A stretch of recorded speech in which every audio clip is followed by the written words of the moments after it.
Olá, está começando mais um episódio do Cenário Entrevista, mas antes de eu apresentar o convidado de hoje, eu gostaria de lembrá-los que o programa é transmitido aqui pelo canal 8.2 da TV Onda Digital, mas também pelo canal do YouTube da TV Cenário Amazônia. E no programa de hoje eu recebo José Ricardo. José Ricardo é economista formado pela Universidade Federal do Amazonas, é advogado formado pela Faculdade Newton Lins, atualmente é mestrando na área Estado, Governo e Políticas Públicas, pela Escola Latino-Americana de Ciências Sociais. Iniciou sua vida política em 95, quando se filiou ao Partido dos Trabalhadores. Foi vereador de Manaus por 2 mandatos, deputado estadual também por 2 mandatos e foi deputado federal de 2019 a 2023. Zé Ricardo foi eleito por 3 anos seguidos o parlamentar mais atuante do Amazonas pelo Júri Popular do Prêmio Congresso em Foco. Atualmente é coordenador geral do Ministério do Desenvolvimento Agrário e Agricultura Familiar do Amazonas. Zé Ricardo, como é conhecido, seja muito bem-vindo ao Cenário Entrevista. Muito obrigado pelo convite, uma satisfação estar aqui para a gente conversar um pouco aí sobre esse momento atual que nós estamos vivenciando no Amazonas e no Brasil. Então já vamos começar por esse programa de aquisição de alimentos, né? Como é que ele está funcionando? Já começou, inclusive, né? Pois é, uma coisa muito importante, Liliana, é que o governo federal, o governo Lula, retomou as políticas voltadas para a agricultura familiar, ou seja, o apoio para os pequenos produtores, e recriou o Ministério do Desenvolvimento Agrário. E ele tem vários programas. Um deles é esse que é muito conhecido, porque no passado ele era muito mais amplo, e ele basicamente propõe a compra da produção da agricultura familiar. Então, um programa de aquisição de alimentos, onde normalmente ele é executado através da CONAB, que é a Companhia de Abastecimento a nível nacional. A CONAB agora está também no Ministério do Desenvolvimento Agrário, e basicamente é a compra da produção dos agricultores através de associações e cooperativas.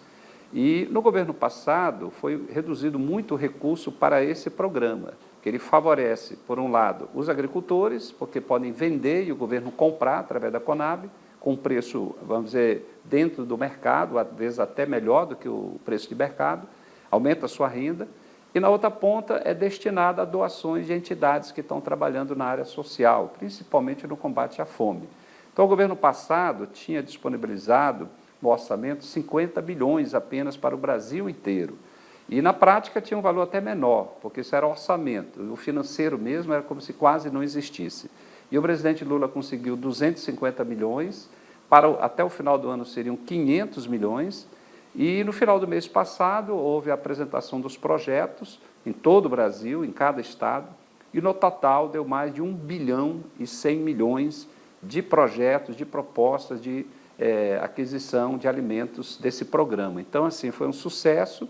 Agora o governo vai ter que operacionalizar isso, os projetos foram apresentados, e isso é um grande ganho para o Amazonas também, porque o Amazonas foi um dos estados que teve um número muito expressivo apresentado de propostas, e, uma vez executado, isso vai significar mais recursos federais sendo aplicados no interior do estado, em várias comunidades que produzem alimentos, várias entidades, né, que estão aí credenciadas. Então, portanto, é um programa muito bom e muito importante que ele tenha voltado agora no governo Lula. Essa primeira fase já teve as inscrições, né?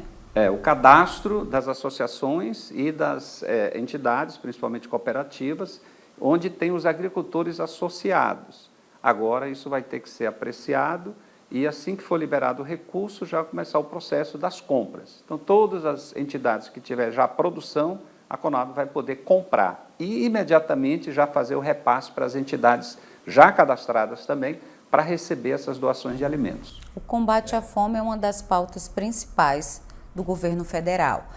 Quais são os resultados que vocês esperam, né, a partir da retomada desse programa? Pois é, muito importante, porque o presidente Lula, onde ele vai, ele fala sobre isso, né, que é um absurdo a fome no Brasil e a fome no mundo, né? Ele até critica os países ricos que deveriam ajudar os países pobres e deveria ajudar nesse enfrentamento da fome. Mas no Brasil, os dados do IBGE mostravam, até ano passado, que havia uma insegurança alimentar muito grande, ou seja, uma parte da população, em torno de 33 milhões de pessoas, não tinham renda suficiente para garantir qualidade na alimentação.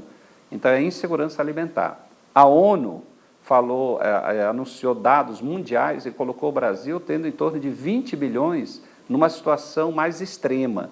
Então, tudo isso justifica que o governo dê prioridade e coloque em prática políticas para enfrentar a fome, de segurança alimentar, de produção de alimentos, de baixar o preço dos alimentos. E isso é muito importante, quer dizer, a cesta básica, os produtos principais da alimentação, em toda a cadeia produtiva, precisa ser desonerado, que, aliás, é um dos itens que fazem parte da reforma tributária que está em andamento no Congresso Nacional. Mas essa reforma ainda vai demorar um pouquinho para ser aprovada, né? Enquanto isso, tem que se criar alternativas, né, para que o alimento chegue à mesa, né, do cidadão. Além desse programa, né, de aquisição de alimentos, quais são as outras ações e políticas que estão sendo implementadas para fortalecer a agricultura familiar aqui no Amazonas? Olha só, muito importante também foi agora, na semana retrasada, o governo federal, Lula, ter lançado o Plano Safra. O que é o Plano Safra? São os recursos que vão estar disponíveis para apoiar vários programas do governo federal, para apoiar os agricultores, para apoiar a produção de alimentos. Então, todo ano o governo disponibiliza. Então, esse ano foram 77 milhões já aprovados, né, como objetivo de aplicação de recursos para a agricultura familiar. Inclusive, o setor empresarial também teve já anunciado, né, o Plano Safra, que é 367 bilhões, um valor de 24% maior do que do ano passado. E da agricultura familiar deu mais de 30% o aumento do recurso. Então, significa crédito para que o agricultor possa ter acesso, comprar equipamentos, sementes, materiais, poder aumentar a sua produção ou poder modernizar também, porque aí com equipamentos você consegue produzir mais, consegue ter um ganho maior. Então, são recursos para fomentar o aumento da produção de alimentos. E a outra é que são vários programas que favorecem as mulheres. Então, todas as entidades, a metade delas tem que ter mulheres presentes como agricultoras, cadastradas, habilitadas para receber benefícios. Você tem também recursos voltados para jovens, é o chamado Pronaf Jovem. Também apoio para comunidades quilombolas, indígenas, extrativistas. Então, assim, ampliou muito o recurso e as oportunidades para poder ampliar também os investimentos e o resultado, que é a produção de alimentos. Então, é isso que o governo está anunciando agora e tem esperança de que possa contribuir para ter alimentos mais baratos, uma oferta maior, mais barato e mais saudável, que aí tem a questão de apoiar a produção de alimentos sem agrotóxicos, cada vez menos, se possível zero, e com isso ter mais qualidade na alimentação. Zé Ricardo, quando você assumiu, né, essa diretoria, como é que você encontrou, né, como estavam esses programas e esses projetos? Olha Tudo só, parado aqui no Amazonas? Eu diria assim, de um modo geral, o governo passado e no anterior, o governo Temer, eles diminuíram, né, a estrutura, né, de ministérios.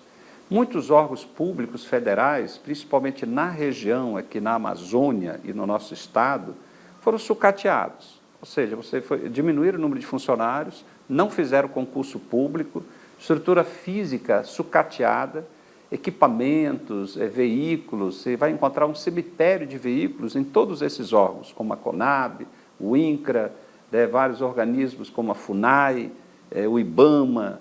São instituições muito importantes na sua atuação aqui no estado do Amazonas. Então, por exemplo, na questão da regularização fundiária, que é o INCRA, que é muito importante. O INCRA faz parte do Ministério. Então, ele cuida exatamente de você regularizar as terras, os terrenos, e isso favorecer o crédito, porque quando alguém vai no banco para emprestar um dinheiro, tem que ter garantia. E o produtor, agricultor, seja um pequeno produtor, pequeno agricultor, seja o grande, todos têm que comprovar que tem posse, documentos ou até o título de terra, senão não consegue o crédito, senão não recebe o apoio público de programas de assistência técnica, por exemplo. Então, tudo isso tem que ser realizado, só que as estruturas que cuidam disso estavam sucateadas. Então, agora o governo federal está realizando concurso público já foi anunciado para o INCRA, para a CONAB, mas eu acho que tem hoje uma lista de mais de 20 instituições que já tem concurso anunciado, já são mais de 5.000 vagas, e isso é muito bom, porque você vai ter mais pessoas, servidores, para ajudar a resolver esses problemas. E a gente espera que tenha investimentos na infraestrutura, para que esses órgãos funcionem melhor a serviço da sociedade e da população aqui do nosso estado. Zé Ricardo, eu vou pedir para você continuar aqui comigo, porque eu preciso chamar o intervalo comercial, mas depois que a gente voltar do intervalo comercial, a gente vai continuar falando aqui sobre a atuação, né, desse órgão aqui, que é do Ministério do Desenvolvimento e Agricultura, e vamos falar também das perspectivas do futuro. E eu quero lembrá-los a acompanhar as nossas redes sociais que estão aparecendo aqui. Não deixa de seguir a gente, tá bom? O intervalo é bem rapidinho e a gente volta já já.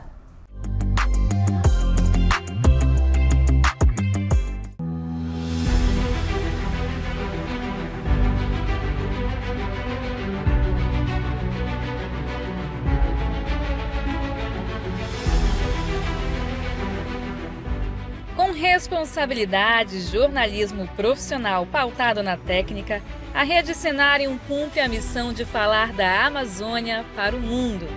Com uma equipe de profissionais capacitados e comprometidos com a qualidade da informação, a revista Cenarium conquistou a certificação da ISO 9001, se tornando a primeira revista eletrônica de notícias com selo de qualidade.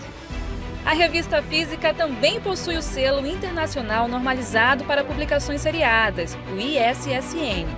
Com profissionais espalhados pela região norte, a Cenarium tem representantes em Roraima, Rondônia e Pará, com atuação jornalística e foco nos 9 estados da Amazônia.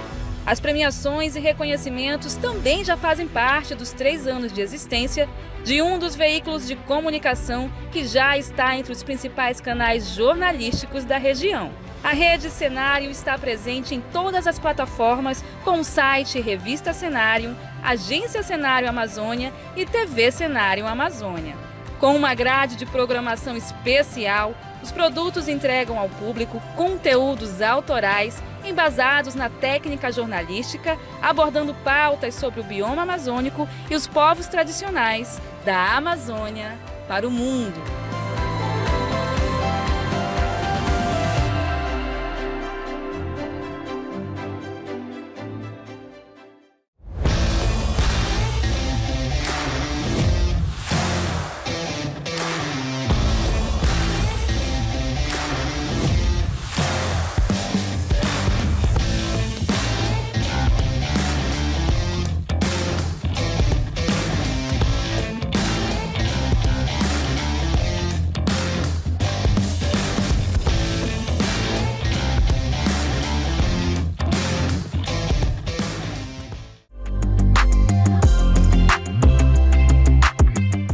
Estamos de volta e vamos continuar esse bloco falando um pouquinho mais sobre a sua gestão, Zé Ricardo, à frente aí dessa unidade do Ministério do Desenvolvimento Agrário e Familiar aqui no Amazonas. Eu queria que você explicasse, até para o nosso telespectador, né, e o internauta que também nos acompanha, pudesse compreender, né, como é que faz, qual é a gestão e qual é o objetivo, né, desse órgão aqui. Então, como foi recriado o Ministério do Desenvolvimento Agrário e Agricultura Familiar, esse é o nome. Como eu falei, ele tem essa preocupação, essa prioridade de apoiar, de ajudar o agricultor familiar e também o extrativista, o quilombola, indígena, os produtores, os pequenos produtores. Junto com o Ministério, você tem aqui no Amazonas a CONAB, que é a superintendência da CONAB, que compra alimentos, faz distribuição. Você tem o INCRA, que é outro órgão que é ligado ao Ministério, que cuida da regularização fundiária, e tem essa coordenação que foi criada, onde eu estou presidindo agora, estou coordenando, que trabalha a articulação dessas políticas, inclusive ajudando no processo de capacitação para que o agricultor possa se cadastrar como agricultor, para ele ter esse registro, né, esse CAF, que é o chamado Cadastro do Agricultor Familiar. Também ele poder tirar um outro cadastro, que é o ambiental, e aí passa pelo Estado, o papel do IPAAN, do órgão ambiental, Então, é uma coordenação que ajuda a acompanhar essas políticas que o governo Lula está implantando no combate à fome e no apoio aos pequenos produtores. Porque você vai ter a política de crédito através do PRONAF, que é o Programa da Agricultura Familiar, que é esse pacote de recursos que foi lançado no chamado Plano Safra, ou seja, o plano de apoio à safra, à produção. Você tem toda uma parte que envolve também a organização dos agricultores em entidades, através de associações e cooperativas, porque dessa forma eles vão poder vender a sua produção para o setor público. Porque, não sei se sabe, mas tem uma legislação federal que obriga todos os órgãos públicos, municipais, estaduais e federais, as secretarias, comprarem da agricultura familiar no mínimo 30% da alimentação dos vários programas que tem. Então, por exemplo, a merenda e a alimentação escolar, obrigatoriamente a prefeitura, através da CEMED, governo do estado, né, através da SEDUC, e qualquer outra secretaria que tenha algum programa que envolva compra de alimentação, 30% no mínimo tem que ser da agricultura familiar. Então, o governo, ao comprar, ele precisa comprar de uma entidade, uma personalidade jurídica. Então, nosso papel é ajudar a organizar para que o agricultor possa ter essa personalidade jurídica e vender, portanto, ter um mercado também. Além de vender para o mercado normal, para as feiras, e é muito importante ter feiras de produtores. Uma coisa que eu sempre defendi, porque eu fui candidato a prefeito 2 vezes, a governador, e como parlamentar, Manaus, nós já deveríamos ter todas as feiras que tem boxe sobrando e tem muito espaço, tivesse feira do produtor. Tem os feirantes normais, mas você também tem uma garantia, ao menos uma vez por semana, ter os produtores diretamente podendo vender. Isso em toda a cidade, porque nós temos feiras em boa parte dos bairros da cidade de Manaus. E, às vezes, tem muitos boxes sobrando, tem muito espaço, não tem uma utilização. Então, acho que a gente tem que dar ênfase, criar esse espaço e favorecer aqueles que estão produzindo alimentos para a população. A gente estava falando no início do programa sobre essa questão do preço, né, do custo dos alimentos, que é muito alto ainda no país. Como é que vai ficar isso com a reforma tributária? Pois é, a reforma tributária, ela também, nós precisaríamos estar acompanhando bem, porque ela é uma mudança muito grande que nós vamos ter no nosso sistema tributário e na questão da arrecadação pública. O governo Lula, a proposta da reforma que ele está apoiando, até porque essa reforma veio do Congresso, não é bem o governo que apresentou, o projeto de reforma tributária está em tramitação há vários anos na Câmara e no Senado. Mas, no geral, o governo está apoiando a proposta no sentido de reduzir impostos na área da alimentação, porque aquilo que foi aprovado na Câmara da reforma prevê já alíquota zero para itens ligados à alimentação, a questão da medicamentos, transporte coletivo, reduzir também o imposto ligado à compra de materiais e equipamentos para a área da produção de alimentos. Então, muito importante uma reforma que favoreça os mais pobres, que pague menos impostos e logicamente, favoreça aumento da oferta de alimentos, de um modo geral, para a população, para não só os programas de combate à fome, mas a população poder comprar alimentos mais baratos. A gente pode abrir um parênteses aqui para você explicar um pouquinho melhor como vai ser na prática essa reforma que estão tentando aprovar, né? Ainda falta passar pelo Senado. Olha só, já foi aprovado na Câmara dos Deputados, é uma PEC, é uma proposta de emenda à Constituição. Então, assim, a Constituição está sendo alterada, porque os impostos que nós temos hoje, eles foram criados todos no regime militar, na década de 60. Então, nosso sistema tributário é daquela época. Então, por exemplo, impostos federais, ou melhor, tributos, onde você tem um imposto, que é o IPI, Imposto sobre Produto Industrializado, você tem PIS e COFINS. Esses 3 tributos são federais, eles vão ser extintos e vai ser criado um outro tributo que tem aí o nome de Contribuição sobre Bens e Serviços. E você tem imposto estadual, chamado ICMS, que é o Imposto sobre a Circulação de Mercadorias. Então, todos os produtos que a população compra, dentro dele tem o ICMS, que é arrecadado na área comercial. E você tem o ISS, o Imposto sobre Serviço, que é municipal. Então, esses dois, o ISS municipal e o ICMS estadual, estão sendo extintos e vai ser criado um outro, que é o Imposto sobre Bens e Serviços. E esses 2 impostos novos, eles vão ter uma forma diferente de arrecadação, porque não é mais arrecadado no local onde é gerado o produto, o serviço, mas no final, ou seja, onde é consumido o produto e o serviço. Isso afeta a Zona Franca, porque nós produzimos muito para vender para fora, através do polo industrial. Então, a população ela vai, com certeza, ser beneficiada, porque vai simplificar a arrecadação desses impostos, a esperança que vários itens possam ter redução da alíquota que vai ser criada desse novo imposto, como eu falei, como medicamentos, alimentos, transporte e vários outros itens. E você tem impostos também relacionados a itens que fazem mal para a saúde, então é um processo seletivo, são impostos seletivos. Por exemplo, bebidas alcoólicas, cigarros, que hoje tem uma alíquota muito grande de imposto, vai continuar elevado, para tentar desestimular as pessoas a consumirem, embora não sei se isso resolve. Mas o certo é que é uma mudança muito grande no nosso sistema tributário e é muito importante que as pessoas possam acompanhar, porque está no Senado, depois pode ter uma mudança e, por último, tem que aprovar leis complementares. Porque mesmo que aprove a PEC no Senado e na Câmara, no final tem que ter leis que vão colocar aquilo para ser regulamentado. Então, isso também vai ter que ser discutido no Congresso Nacional. E isso pode gerar consequências também para a Zona Franca de Manaus. Inclusive, se fala, né, nesse fundo, né? Isso já foi aprovado, né, no Congresso, a criação de um fundo para poder compensar, né, essas possíveis perdas que o Estado vai ter, né? E isso inclusive, essa é a preocupação, porque, na verdade, são duas preocupações. Uma em relação à arrecadação do Estado. Se o imposto novo não vai mais ser arrecadado aqui no Amazonas, toda vez que a produção daqui for vendida para fora, e é o caso da maioria da produção, a arrecadação vai ser lá no estado onde o produto vai ser consumido. Então, o Amazonas não vai mais arrecadar tanto quanto arrecadava. Então, para compensar essa perda, é que criaram um fundo específico para o estado do Amazonas. O problema é que isso depois tem que ser regulamentado, tem que ter uma regra clara para o Amazonas não perder. E a segunda questão são os incentivos fiscais para manter as empresas em Manaus.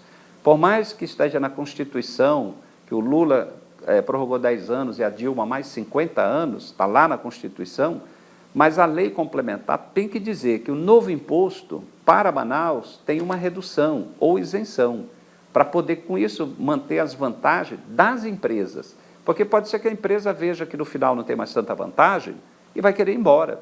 Aí vai ser pior ainda, porque não gera mais emprego, vai gerar desemprego e não arrecada mais nada aqui no estado, uma empresa que vai embora. Então, são duas situações que nós temos que estar acompanhando de perto em relação à reforma tributária que está em tramitação lá no Congresso. E parece que está todo mundo muito tranquilo, né? Muita gente, eu estou vendo pouco debate sobre isso. E eu acho que o governo, prefeitura, universidade, instituições da sociedade civil, todo mundo deveria estar debatendo.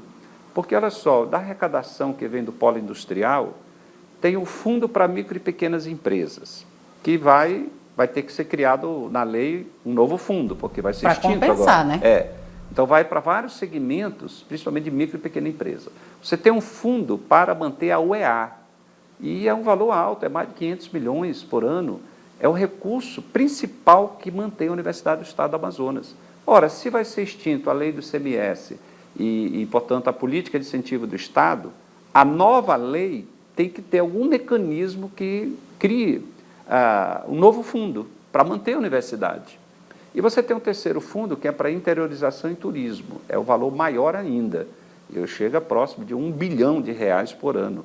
É para o interior, para os municípios, para investimentos, para a área do turismo. Então, essa é uma preocupação, porque muita gente pode deixar de receber recursos, várias entidades, investimentos no interior, se isso não for resolvido na hora da reforma tributária. Quem não está acompanhando, depois não pode reclamar, né? Pois é. Porque o momento de debater esse assunto, que é tão importante para a gente, é agora. Que ainda tem algumas fases para serem aprovadas. Não pode deixar só nas mãos dos políticos. Os políticos estão fazendo a sua parte, certamente todo mundo está defendendo a Zona Franca. Mas, por exemplo, Conselho Regional de Economia, de Contabilidade, Administração, né, as prefeituras, a associação, as entidades sociais que recebem algum tipo de benefício, a própria universidade, como eu falei, a universidade estadual, mas também a Universidade Federal, institutos federais. Eu acho que todo mundo precisaria estar puxando o debate para ver as consequências da reforma, onde poderá perder, talvez deixar de receber recursos para a pesquisa, para a educação, para o ensino, para levar para o interior do Estado. Eu acho que tem que puxar um debate cada vez mais amplo sobre isso. Não é ser contra a reforma, mas influenciar para que lá, nas novas leis que tratam dos novos impostos, possa estar bem claro e descrito aquilo que nós já tínhamos aqui no Amazonas, as vantagens que nós já tínhamos, benefícios e recursos que eram destinados principalmente para a educação. Com toda a tua experiência, né, e por já ter sido deputado federal, como é que você avalia a nossa bancada, né, e principalmente os deputados federais que fazem parte desse conselho aí, né, que aprovou já essa primeira parte, né? Eu acho que eles poderiam trazer para o Amazonas um pouco mais aquilo que estão percebendo e vivenciando lá. Não é muito diferente do que já estava na legislatura passada, que eu estava lá, eu fazia parte da comissão também da reforma tributária, eu era suplente, e tinha o deputado Marcelo Ramos, e eu não me recordo qual outro deputado que fazia parte também. Então, assim, eu inclusive realizei até debate, fizemos uma discussão na Universidade do Estado do Amazonas. Eu diria assim, os parlamentares poderiam trazer mais um pouco daquilo que está sendo debatido neste momento, ainda mais no Senado, já que agora está no Senado, temos 3 senadores, então acho que poderiam discutir mais aqui. Um dia desses teve uma reunião, Secretaria de Fazenda, teve muita gente lá, mas só isso não basta. Eu acho que tem que fazer com que a população se interesse, perceba como vai afetar a sua vida, o pessoal que está trabalhando no comércio, no transporte, a vida no bairro de modo geral. Se amanhã diminuir recurso do Estado, menos recursos circulando na economia, redução de empresas no polo industrial, isso afeta todo mundo. É muito importante estar acompanhando, dar opinião, se posicionar, cobrar, né, os parlamentares para poder serem enfáticos na defesa da Zona Franca de Manaus, que é muito importante.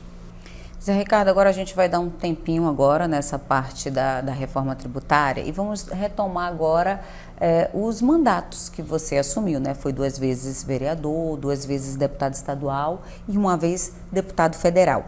E durante toda essa sua trajetória, né? Durante toda a sua trajetória, você sempre apoiou iniciativas de combate à fome. Inclusive, no seu último mandato, como deputado federal, você encaminhou emendas, né, para combater. Está acompanhando?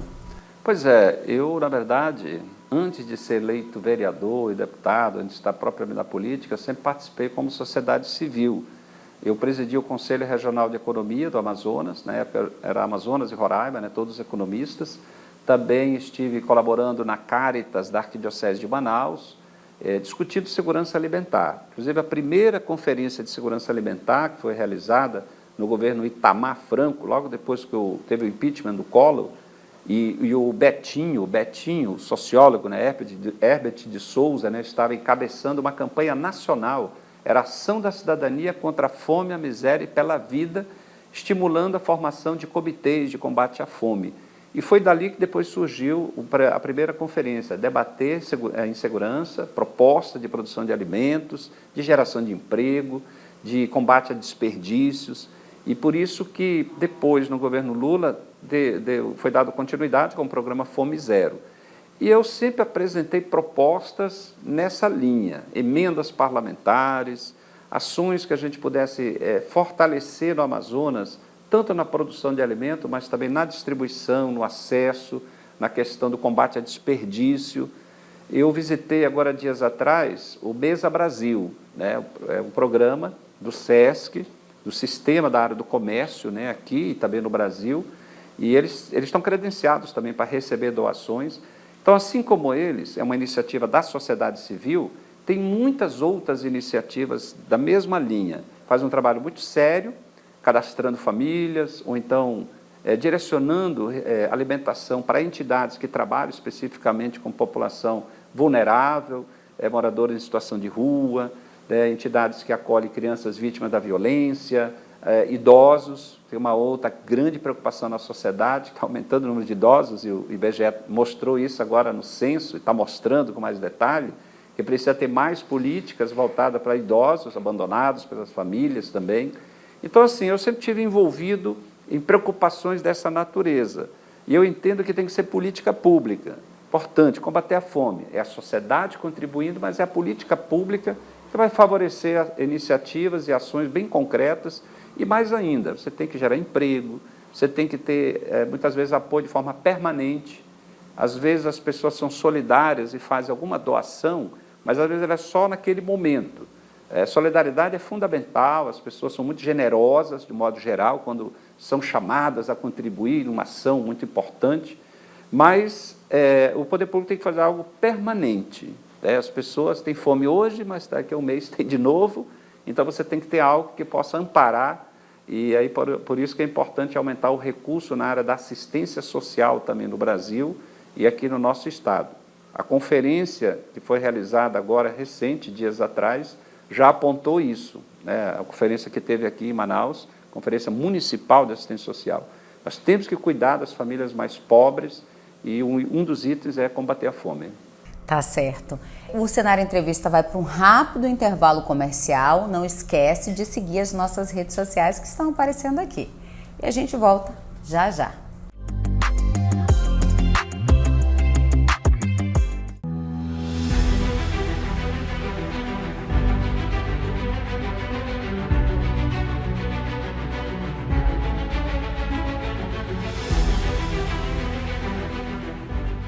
Responsabilidade, jornalismo profissional pautado na técnica, a Rede Cenário cumpre a missão de falar da Amazônia para o mundo.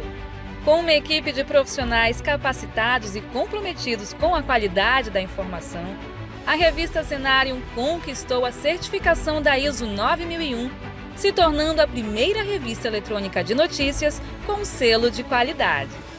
A revista física também possui o selo internacional normalizado para publicações seriadas, o ISSN.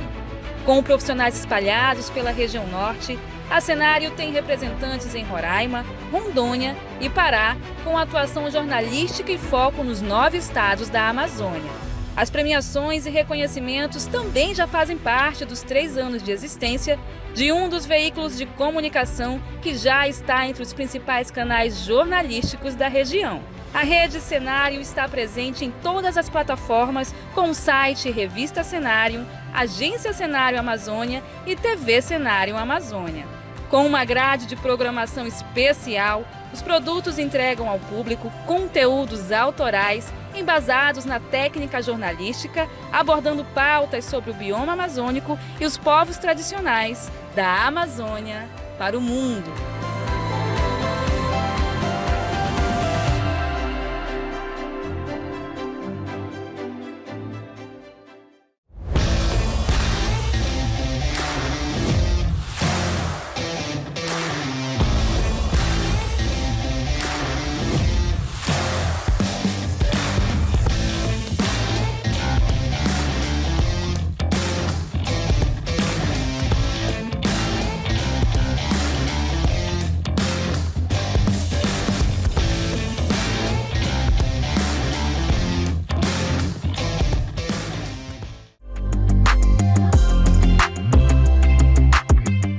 Estamos de volta com o Cenário Entrevista e hoje a gente está aqui batendo um papo com o José Ricardo, falando um pouquinho da gestão dele à frente do Ministério do Desenvolvimento Agrário e Agricultura Familiar aqui, do anexo aqui de Manaus, da representação aqui do Amazonas. Mas além disso, a gente falou um pouquinho também de reforma tributária, porque isso também tem impacto com relação à questão do alimento, né? Tanto para quem vai produzir quanto para quem vai consumir.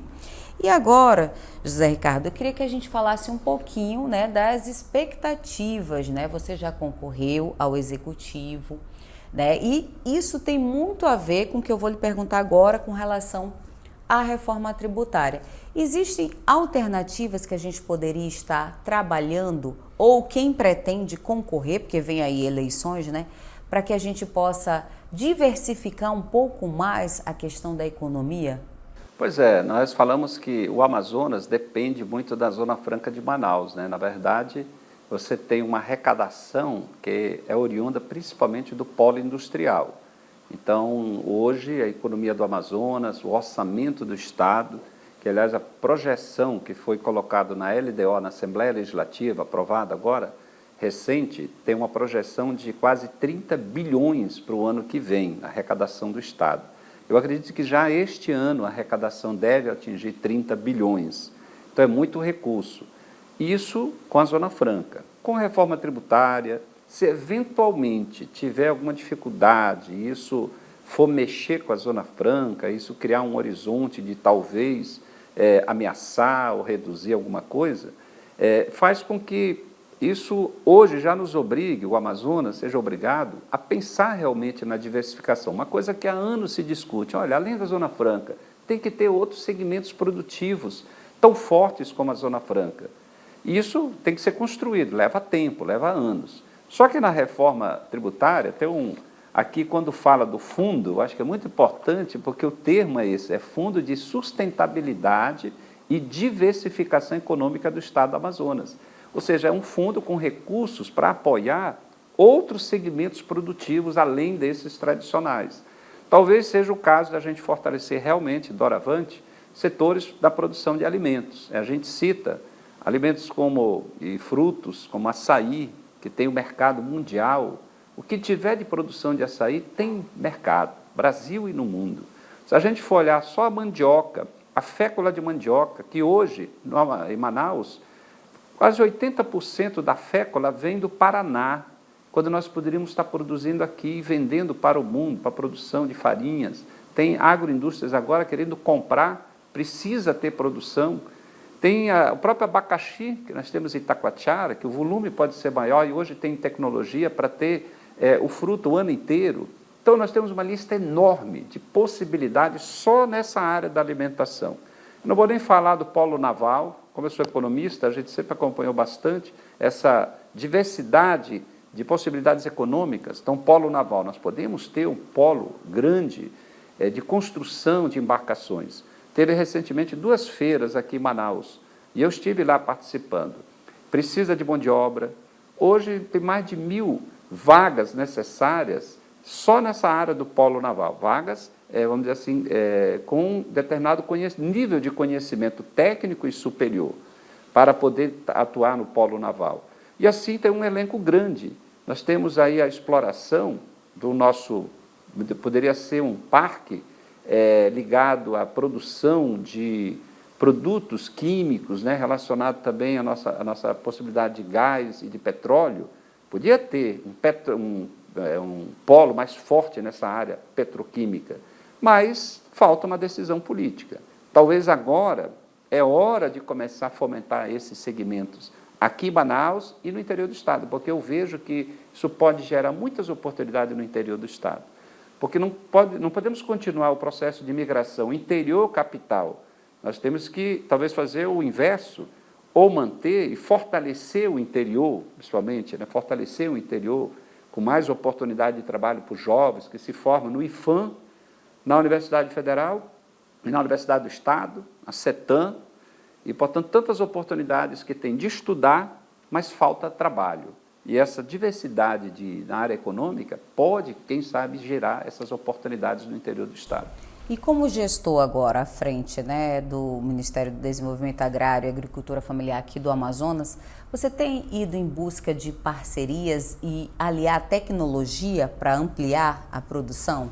Pois é, a nível nacional foi lançado o programa, agora recente, vários programas, melhor dizendo, todos voltados à questão da produção, que envolve não só recursos, empréstimos, mas também da assistência técnica, portanto, transferência tecnológica de conhecimento, onde a Embrapa é a grande parceira, porque a Embrapa é a grande referência mundial de uma empresa pública ligada à área da pesquisa. E a Embrapa aqui no Amazonas, que atende a Amazônia, ela tem um elenco enorme de produtos já, onde ela faz a transferência tecnológica. E o MDA faz parceria com a Embrapa já há muitos anos, e a ideia é fortalecer isso agora.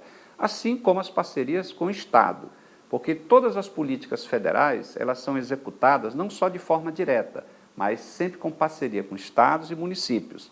Então, através do Estado, por exemplo, você tem o IDAM, que é um órgão especializado na área da assistência, que contribui para fazendo o cadastro daquelas famílias, dos agricultores.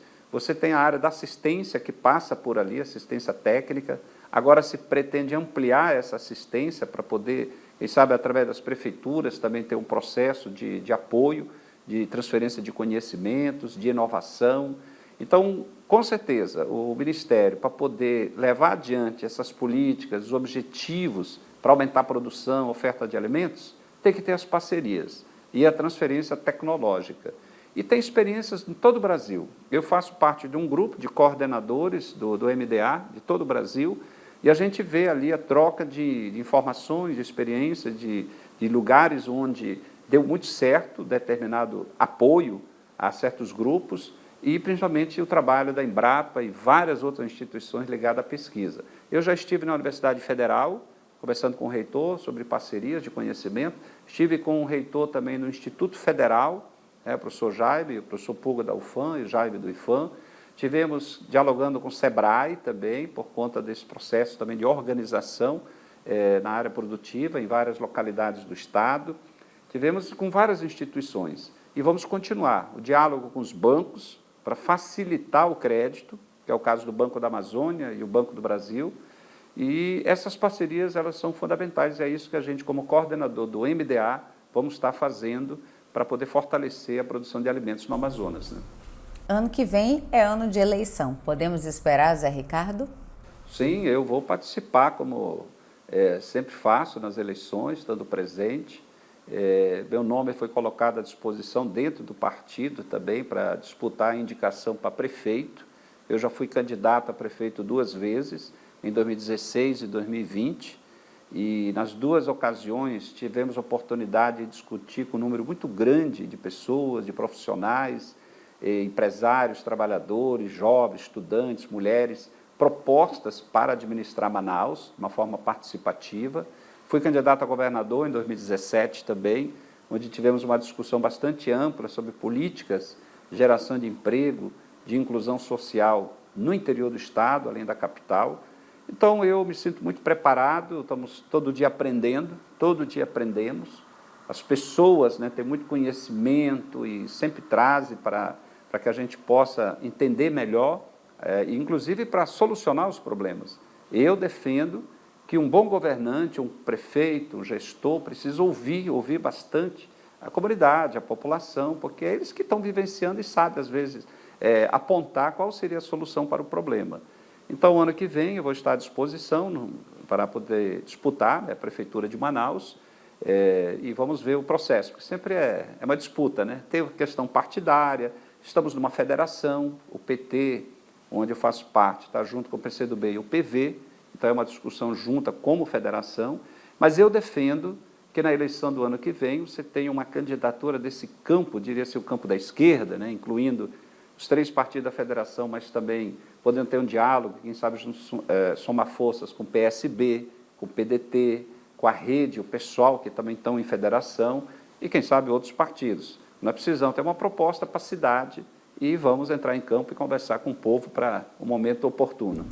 Antes da gente encerrar, eu queria fazer mais uma pergunta, porque assim, um dos objetivos do Cenário Entrevista não é só a gente mostrar aqui a trajetória, né, profissional dos nossos convidados, mas também conhecer um pouquinho mais dele com relação à política. Apesar de você ser político, né, eu queria que você falasse para o nosso público qual é a sua opinião sobre o cenário político atual.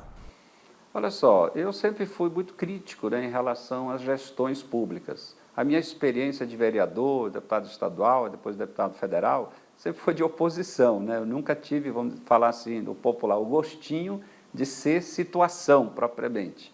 Então, sempre uma posição muito crítica, de cobrança, de fiscalização, quando fui vereador e depois deputado estadual, em relação ao governo do Estado. E eu continuo com esse olhar. Por exemplo, a minha crítica em relação ao governo do Estado deveria investir mais na saúde especializada, realizar concurso público, construir novos hospitais, mas o que está acontecendo é que eles estão sempre ampliando a terceirização. Só que ela fragiliza, não dá qualidade, você vê sempre manifestação de funcionário de empresa terceirizada que não está recebendo salário, está atrasado. Então, eu acho isso uma falha muito grande, eu sou crítico disso, acho que temos que fortalecer o Sistema Único de Saúde e com isso dá mais possibilidades das pessoas resolverem o problema de saúde. Segundo uma publicação nacional, recentemente, colocou o Amazonas com uma lista de 14 mil pessoas aguardando cirurgias. Então, só isso já justifica que deveria se investir maciçamente no atendimento público, na saúde. E, portanto, essa é uma das críticas que eu tenho. A outra é a questão da segurança pública. Acho que tem que investir mais na segurança, e não é só em armamentos, é valorizar o policial ganha pouco, assim como o professor ganha pouco, o professor fizeram greve agora recentemente, mas o policial ganha pouco também. Mas precisa investir, além do policial, benefícios para ele, para a família, né, para que ele fique firme ali, né, não se envolva em nada errado, mas também na tecnologia, no conhecimento. Nós estamos numa época de muita informação e você tem que trabalhar bem isso. Até uma simples perícia, às vezes, não é possível fazer porque não tem a modernidade necessária. A estrutura do Instituto de Criminalística do Pará é muito melhor do que do Amazonas. E aqui há anos se cobra para ter um investimento grande no Instituto de Criminalística. Um exemplo, para você solucionar os crimes, né, através dos laudos, das perícias, de uma investigação mais minuciosa e científica. E, portanto, são alguns dos itens que eu coloco como fundamental na área da segurança. Então, algumas críticas são nesse sentido. Acho que o governante está com um orçamento crescente, mas esses gargalos, essas situações não são enfrentadas. E a prefeitura, a minha maior crítica é que não cuida da cidade de uma forma planejada.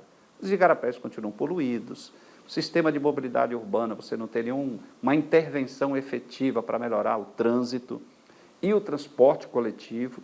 Está todo mundo se arriscando muito no transporte individual, que é o caso do aplicativo, né, com motos. Eu digo se arriscar porque o nosso trânsito está muito difícil, aumentou muito o número de pessoas usando, claro, o transporte, porque é mais barato. Então, nós temos que apostar no sistema público, mas de transporte coletivo, de volume, porque a pessoa vai querer ir com segurança. Então, se isso for melhorado, diminui o número de pessoas pegando e gastando até mais, né, porque tem que pagar cada passagem, né, todo dia, então isso tem um peso no seu orçamento. Então nós temos que apostar no transporte coletivo. As grandes cidades, todas levaram este caminho, transporte coletivo. Isso não está sendo enfrentado, então essa é uma das críticas que a gente coloca, entre várias, mas é uma forma construtiva, né? Eu acho que isso pode ser solucionado, mas tem que ter uma decisão firme para isso. E antes de encerrar, vamos para um rápido bate-bola. Eu vou falar uma palavra, aí você me diz o que ela significa ou ela representa para você. Agricultura. Muito importante, é garantir alimentos para a população e renda para quem produz. Fome. É lamentável, tristeza, mostra o descaso, diria, principalmente do setor público, né? E às vezes até falta de sensibilidade de setores da sociedade. Política. Muito importante. Eu entrei na política porque eu aprendi que política é coisa boa, necessária. Precisamos nos preocupar com a política, participar, estimular o jovem. E como diz o Papa Francisco, a política é um caminho, e lembrando outros papas, é o caminho da santidade, é fazer o bem. Você tem um medo? Medo? Eu tenho medo das mentiras, tenho medo de fake news, porque é algo poderoso para prejudicar as pessoas. Um sonho? O sonho é sempre ver uma sociedade melhor, né? A gente ter aqui, a nossa cidade, uma cidade mais tranquila, mais segura. O lugar que a gente mora ser um lugar bom para viver. Futuro? O futuro a gente tem que construir, né? Hoje, nos engajando, participando, com coragem, né? Sair do comodismo, né? Você se doar, é assim que se constrói o futuro, né? Ter sonhos e utopias, né? Religião? A religião é importante, né? Acho que todo mundo, se tiver uma religião, ou acreditar, ou alguma religiosidade, praticá-la, né? Agora, respeitar a religião, as crenças dos outros, né? Das outras pessoas. Todas as religiões são importantes para cada pessoa que acredita. Família? A família, a gente aprende que é a base da sociedade, né? E a família quase sempre ela é muito atacada. Tem várias formas de família, mas no final sempre é o lugar onde você pode estar mais amparado, né? É a família. Então nós temos que lutar sempre, cada um com a sua família, com o seu jeito de família, mas é importante ter família, né? Quem é José Ricardo? Olha, é uma pessoa que todo dia está aprendendo, né, e procura se dedicar e prestar conta daquilo que faz e não ter vergonha, né, de estar lutando naquilo que acredita. José Ricardo, eu queria muito agradecer a sua disponibilidade de estar conosco hoje, falar um pouquinho, né, da sua carreira, da sua trajetória e dos planos para o futuro. Muito bem, obrigado também pelo convite, parabéns aqui pelo programa e o cenário e toda a equipe aqui de trabalho. Valeu, conte com a gente. Muito obrigada. O Cenário Entrevista fica por aqui, lembrando que, além de ser transmitido aqui pelo canal 8.2 da TV Onda Digital, vai ficar disponível no canal do YouTube da TV Cenário Amazônia. A gente se vê na semana que vem. Tchau!